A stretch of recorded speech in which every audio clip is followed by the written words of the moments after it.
अब हम अपने 2 मार्क्स वाले क्वेश्चन करेंगे। ये कुछ क्वेश्चन जो 2 मार्क्स में आते हैं, ठीक है स्टूडेंट्स, आप अपनी स्क्रीन पर देख रहे होंगे। अब हम इसका फर्स्ट क्वेश्चन लेते हैं। फर्स्ट क्वेश्चन हमसे कहता है what is medical termination of pregnancy and how many weeks pregnancy is safe for MTP, right. तो मेडिकल टर्मिनेशन ऑफ प्रेगनेंसी क्या होता है students? Medical termination of pregnancy होता है आपका इंटेंशनली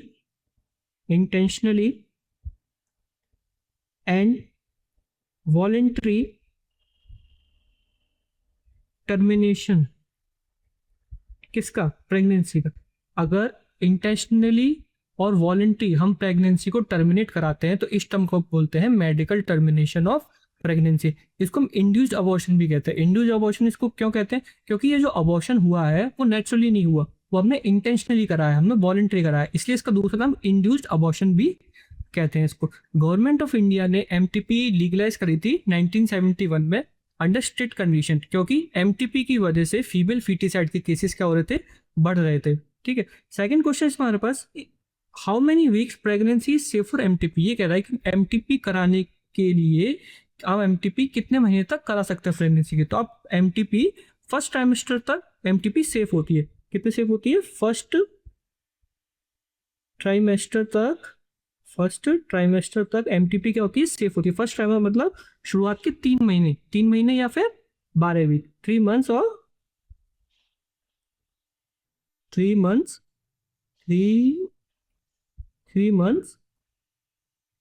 और 12 वीक्स। आप सेकेंड ट्राइमेस्टर में भी एमटीपी करा सकते हैं, पर वो रिलेटिवली रिस्कियर होता है और उसमें आपको डॉक्टर की एडवाइस भी लेनी पड़ती है, ठीक है। सेकेंड ट्राइमेस्टर में भी आप कितने वीक्स तक करा सकते हैं? आप 12 to 20 वीक्स के बीच में एमटीपी करा सकते हैं, ठीक है। ये क्वेश्चन हो गया हमारा। अब हम नेक्स्ट क्वेश्चन तक चलते हैं। नेक्स्ट क्वेश्चन हमसे कह रहा है right about test tube baby programme. तो टेस्ट ट्यूब बेबी प्रोग्राम क्या होता है student? Test tube baby program उसमें होता क्या है कि जो कपल चाइल्ड नहीं कर पा रहे हैं या इनफर्टाइल कपल्स हैं, वो टेस्ट ट्यूब बेबी प्रोग्राम का क्या लेते हैं? सहारा लेते हैं। ये टेस्ट ट्यूब बेबी प्रोग्राम को हम इन विट्रो फर्टिलाइजेशन भी कहते हैं। इसमें क्या करते हैं? मदर से एग लेते हैं और मेल से स्पर्म लेते हैं और उनका फर्टिलाइजेशन कराते हैं अंडर लेबोरेटरी कंडीशन में बाहर, और जब एम्ब्रियो बन जाता है तो उसको हम क्या करते हैं? यूट्रस में इम्प्लांट कराते हैं। इसको हम कहते हैं टेस्ट ट्यूब बेबी प्रोग्राम। तो test tube baby programme is a method for infertile couple to have child. Eggs from the mother and sperm from the father are fertilized outside the body in a laboratory condition. Outside the body in a laboratory condition ये test tube baby programme की need है, ठीक है। The embryo is then placed in the mother uterus. अब जो embryo बनता है उसको हम क्या करते हैं? यूट्रस में इम्प्लांट करा देते हैं। हमारा ये क्वेश्चन भी हो गया। हम नेक्स्ट क्वेश्चन तक चलते हैं। नेक्स्ट क्वेश्चन हमसे कहता है right about Mendel law of dominance and also explain the proportion of 3:1 obtained at the F2 generation.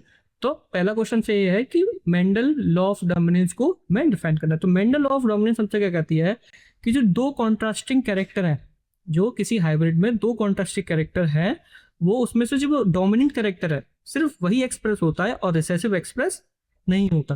तो हाइब्रिड में 2 कैरेक्टर होंगे, एक डोमिनेंट होगा और एक रिसेसिव होगा। तो डोमिनेंट ही एक्सप्रेस होता है और रिसेसिव एक्सप्रेस नहीं हो पाता। तो इसको हम एक एग्जाम्पल से समझते हैं कि मेंडल ने क्या होता है, मेंडल ने पी प्लांट में 2 क्रॉस कराए थे। उन्होंने क्या लिया था? एक प्योर होमोजाइगस डोमिनेट, इसको कहते हैं प्योर होमोजाइगस डोमिनेट, क्योंकि इसमें दोनों क्या है? दोनों फैक्टर जो जीन हम किसको कह रहे हैं, दोनों फैक्टर क्या है? टॉल है, ठीक है। तो ये होमोजाइगस डोमिनेट कंडीशन है और एक होमोजाइगस रिसेसिव कंडीशन। एक उन्होंने टॉल पी प्लांट लिया था, एक उन्होंने डाफ पी प्लांट लिया था, ठीक है। फिर उन्होंने क्या कराया? उनका क्रॉस कराया। तो उन्होंने देखा कि F1 जनरेशन में जो ये जनरेशन आएगी इसको हम F1 जनरेशन कहेंगे। F1 जनरेशन में क्या हो कि सारे प्लांट्स क्या थे? टॉल निकले। क्या निकले? टॉल निकली, ठीक है। फिर उन्होंने क्या करा? अब जो F1 जनरेशन है उसकी क्या करा दी? सेल्फिंग करा दी। सेल्फिंग क्या होती है? Self pollination. मतलब F1 से ही F1 की क्या करा दी? सेल्फ पॉलिनेशन करा दी। तो उन्होंने देखा अब ये क्या हो गई? हेटेरोजाइगस कंडीशन हो गई। हमारे पास हेटेरोजाइगस कंडीशन है, इसको हम कहते हैं हेटेरोजाइगस कंडीशन। क्या कहते हैं स्टूडेंट्स? इसको हम कहते हैं इसमें क्या होता है? एक डोमिनेंट होता है और एक क्या होता है? रिसेसिव होता है, ठीक है। अब हमने क्या करा?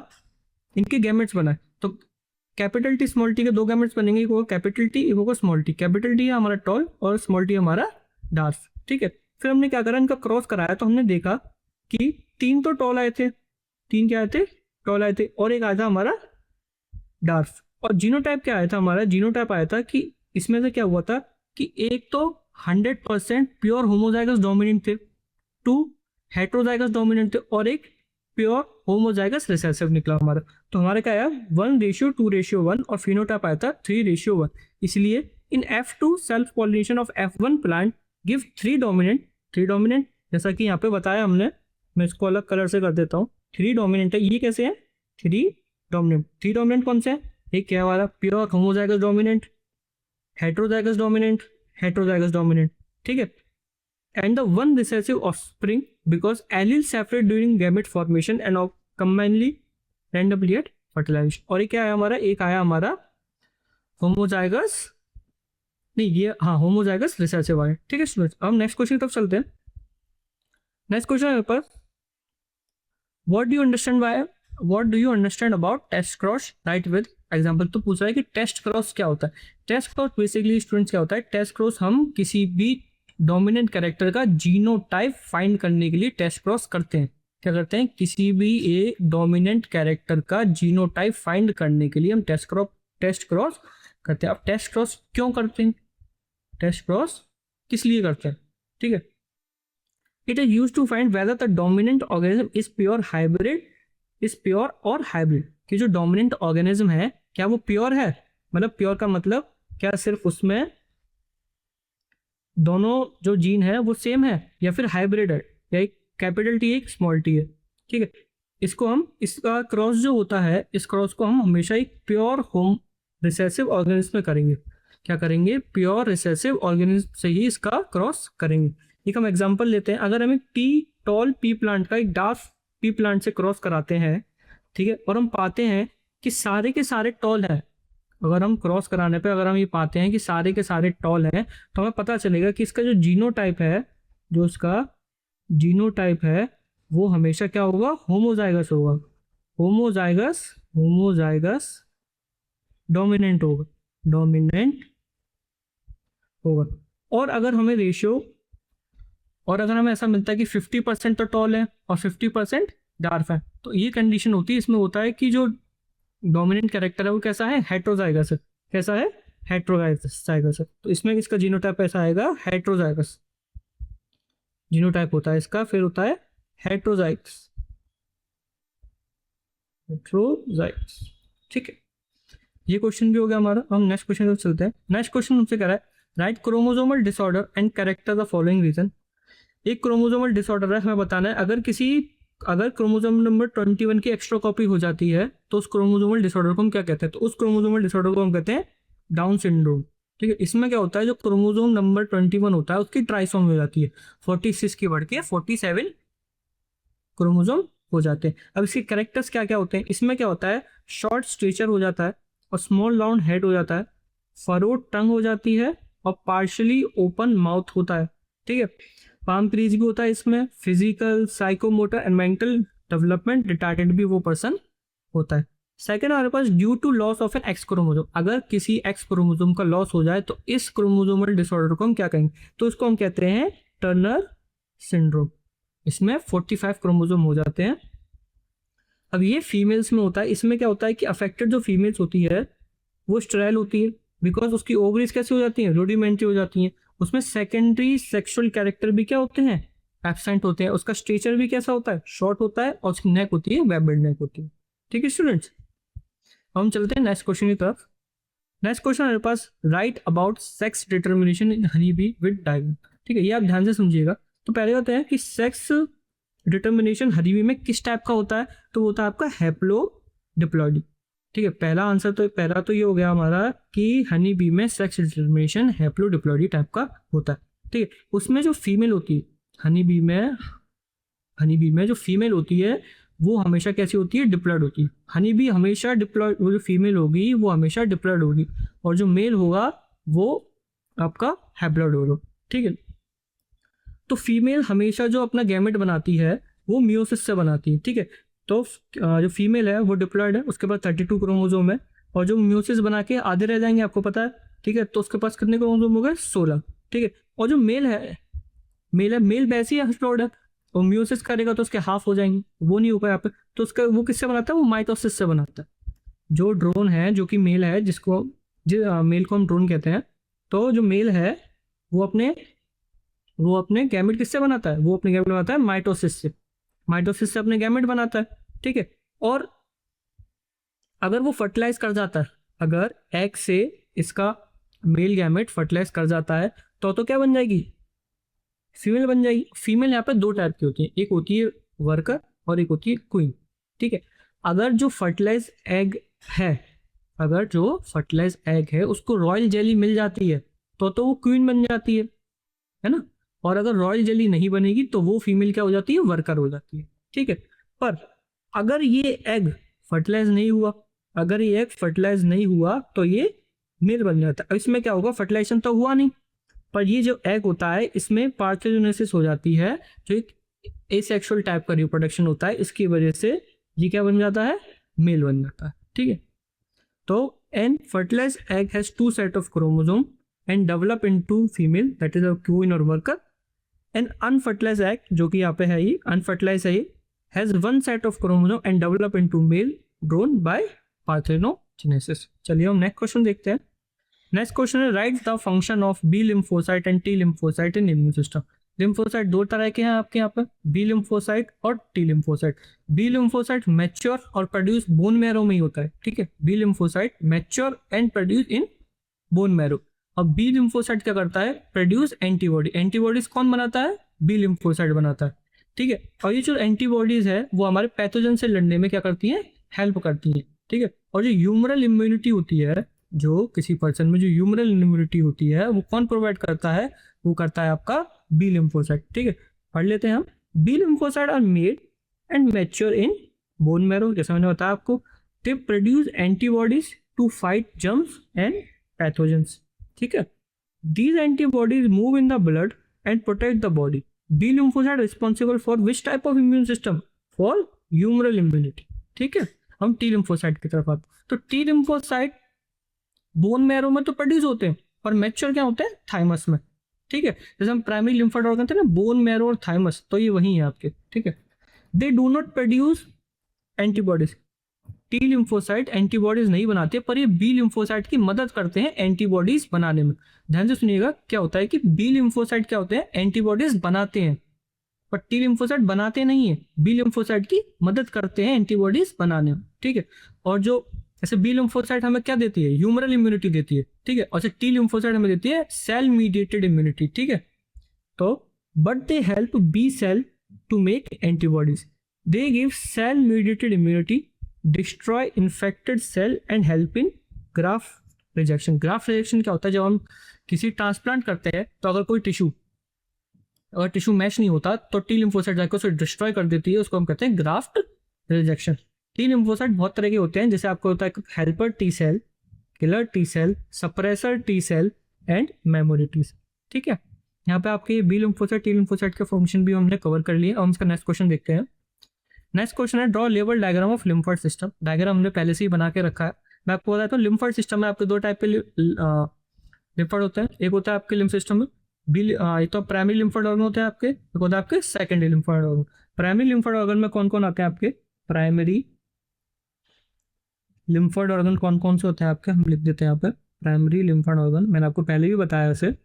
प्राइमरी लिम्फोइड ऑर्गन एक होता है आपके, होता है बोन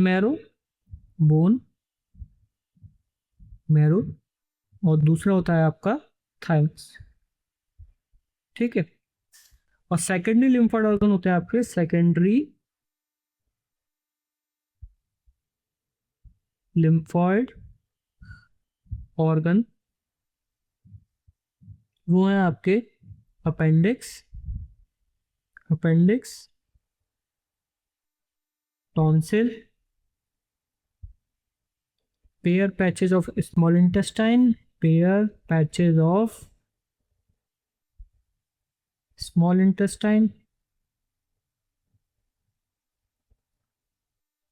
स्प्लीन। तो ये सारे आपके क्या होते हैं, सेकेंडरी लिम्फोइड ऑर्गन होते हैं, ठीक है।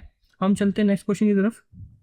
नेक्स्ट क्वेश्चन हमसे कहता है, right any two difference between exonuclease और एंडोन्यूक्लियस, ठीक है। तो एक्सोन्यूक्लियस क्या होता है, अच्छा मैं आपको बताता हूँ। जो एज होते हैं ना, जो लास्ट में जो वर्ड होता है एज क्या होता है, हमेशा एंजाइम के लिए यूज करा जाता है, एंजाइम। तो क्वेश्चन है ए है एक्सो न्यूक्लियस। अब न्यूक्लियस क्या होते हैं? ऐसे एंजाइम जो न्यूक्लिक एसिड पे काम करते हैं, ठीक है। तो एक्सो न्यूक्लियस क्या होते हैं? वो रिमूव करते हैं न्यूक्लियोटाइड्स को from the end of DNA और आरएनए स्ट्रैंड। ये करते हैं जो बाहर से डीएनए और आरएनए स्ट्रैंड को क्या कर देते हैं? कट कर देते हैं, ठीक है। They act like trimming enzyme, remove nucleotides one by one from terminal end. सी क्या करते हैं? ट्रिमिंग एंजाइम की तरह काम करते हैं और जो न्यूक्लियोटाइड्स हैं जो टर्मिनल एंड पे होते हैं उनको क्या करते हैं? कट करने में मदद करते हैं।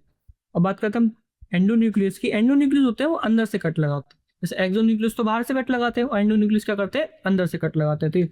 तो cut DNA at specific internal site within the strand. ये क्या करते हैं? Act as a molecular scissor cutting the DNA at recognition sequence. ये तभी कट लगाएंगे जब उन्हें एक रिकॉग्निशन सीक्वेंस मिल जाएगा। जैसे आपका एक है एंडोन्यूक्लियस जिसका नाम है EcoR1, जो हमेशा GAATTC नाम का पैलिंड्रोमिक न्यूक्लियोटाइड सीक्वेंस जब उसको मिलता है तभी वो क्या करता है? कट लगाता है।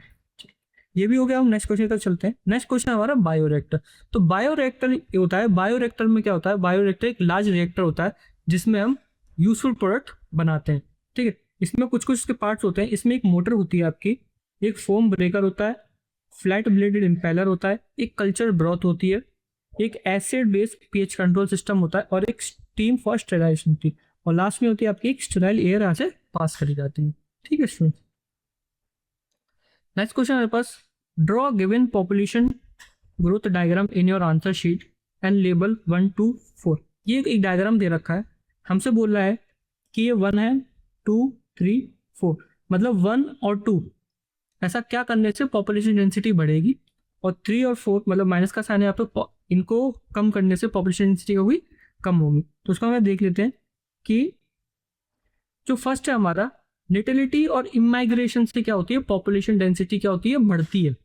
नेटिलिटी होता है बर्थ रेट और इमाइग्रेशन से क्या होता है? पॉपुलेशन डेंसिटी बढ़ती है। और मोर्टेलिटी और डेथ रेट और इमिग्रेशन से क्या होता है? पॉपुलेशन डेंसिटी कम हो जाती है। So the population density increase due to birth and immigration and decreases due to death and immigration, ठीक है स्टूडेंट्स। हम नेक्स्ट क्वेश्चन पर चलते हैं। नेक्स्ट क्वेश्चन है हमारे पास, write Gause competitive exclusion principle. If resources are limiting then which type of species will be eliminated. Gause competitive exclusion principle हमसे कहता है कि दो स्पीशीज जिनकी सेम नीड होती है, जो सेम रिसोर्स को कंज्यूम करते हैं, can not live together long time. Short time के लिए तो रह सकते हैं पर लॉन्ग टाइम तक उस क्या नहीं कर सकते? सर्वाइव नहीं कर सकते अगर रिसोर्सेज कैसे हैं? लिमिटेड है। अब लिमिटेड तो इन दोनों स्पीशीज में से कौन सी स्पीशीज एलिमिनेट होगी? तो जो इंफीरियर स्पीशीज होगी, उन दोनों में से जो इंफीरियर होगी वो क्या होगी? एलिमिनेट हो जाएगी। इसी को कहते हैं गॉस कॉम्पिटिटिव एक्सक्लूजन प्रिंसिपल, ठीक है। तो Gause competitive exclusion principle state that the two species having the same needs और same resource can not live together for a long time in the same habitat if resources are limited, ठीक है। इसका एक keyword ये है कि इसमें क्या होगा कि रिसोर्स कैसे हैं? लिमिटेड है। When the resource are limiting the weaker और लेस एफिशिएंट स्पीशीज और the inferior species will be क्या होगी? वो भी क्या हो जाएगी? एलिमिनेट हो जाएगी। और जो स्ट्रॉन्गर स्पीशीज है वो क्या कर जाएगी? सर्वाइव कर जाएगी, ठीक है। अब नेक्स्ट क्वेश्चन तक चलते हैं, आपको समझ में आ गया होगा, ठीक है। Write a sparrow belong one और more trophic level in the same ecosystem. Question हमसे कह रहा है कि स्पैरो 1 से 2 ट्रॉफिक लेवल पे बिलोंग करती है। करती है। तो स्पैरो क्या होता है मैं आपको बताता हूँ। स्पैरो है हमारी, स्पैरो एक क्या है? ओमनीवोरस, ठीक है, ओमनीवोर, ठीक। ओमनीवोर क्या है? अगर स्पैरो किसको खाती है? अगर स्पैरो ईट करती है आपके सीड्स, आपके ग्रेन्स, तो वो क्या होगी? तो वो प्राइमरी कंज्यूमर होगी, प्राइमरी कंज्यूमर। पर अगर यही स्पैरो अगर आपके ईट करती है वॉर्म्स को, इंसेक्ट को, तो ये कहाँ बिलोंग करेगी? Trophic level. फिर ये बिलोंग करेगी आपकी सेकेंडरी कंज्यूमर, आप ह्यूमंस का एग्जांपल लेके भी समझ सकते हैं कि ह्यूमंस क्या है, ह्यूमंस भी क्या होते हैं, ऑमनिवोरस होते हैं। ठीक है, अगर हम वेजिटेबल्स खाते हैं तो हम क्या है, प्राइमरी कंज्यूमर। ठीक है, अगर हम मीट खाते हैं तो हम क्या है, सेकेंडरी कंज्यूमर। ठीक है, a sparrow can belong to more than one trophic level in the same ecosystem because it eats different type of food. When sparrow eat grain और seed it acts like a primary consumer, but when sparrow eat insect or worms it acts as a secondary consumer. The sparrow is omnivore and can occupy different trophic levels. ठीक है, ये question भी हो गया हमारा। अब next question तक चलते हैं। What kind of pyramid would you get when a big tree bio number represent as a pyramid form? तो क्वेश्चन से कह रहा है कि हमें किस टाइप का पिरामिड मिलेगा जब एक big tree bio number form होता है। ठीक है, तो when a big tree is represented in a pyramid of number we get inverted pyramid. क्या मिलता है हमें, कौन सा पिरामिड मिलता है, इन्वर्टेड पिरामिड मिलता है। क्या क्यों मिलता है, क्योंकि ट्री क्या है, ट्री एक तरह का प्रोड्यूसर मान लेते हैं हम इसको। ट्री क्या है, एक तरह का प्रोड्यूसर। ठीक है, पर ट्री तो सिंगल है। ठीक है, ट्री तो एक सिंगल है, पर इस पर डिपेंडेंट स्पीशीज क्या है, बहुत सारी। ठीक है, डिपेंडेंट स्पीशीज क्या है, मैनी स्पीशीज डिपेंड करती हैं इस पर। मैनी स्पीशीज पे क्या करती हैं, डिपेंड करती हैं। ठीक है, because there is only one producer that is a big tree but it support many primary consumer like insect और bird, so the pyramid of number is inverted in a tree ecosystem. होता क्या है कि इसमें जैसे tree है ये तो प्रोड्यूसर है, पर इस पर जो डिपेंडेंट स्पीशीज है, डिपेंडेंट स्पीशीज है वो क्या है, बहुत ज़्यादा है। तो ये जो पिरामिड कैसा हो जाता है, इन्वर्टेड हो जाता है। ठीक है स्टूडेंट्स, यहाँ पे आपके 2 मार्क्स वाले क्वेश्चन खत्म होते हैं। अब हम नेक्स्ट 3 मार्क्स वाले क्वेश्चन देखें।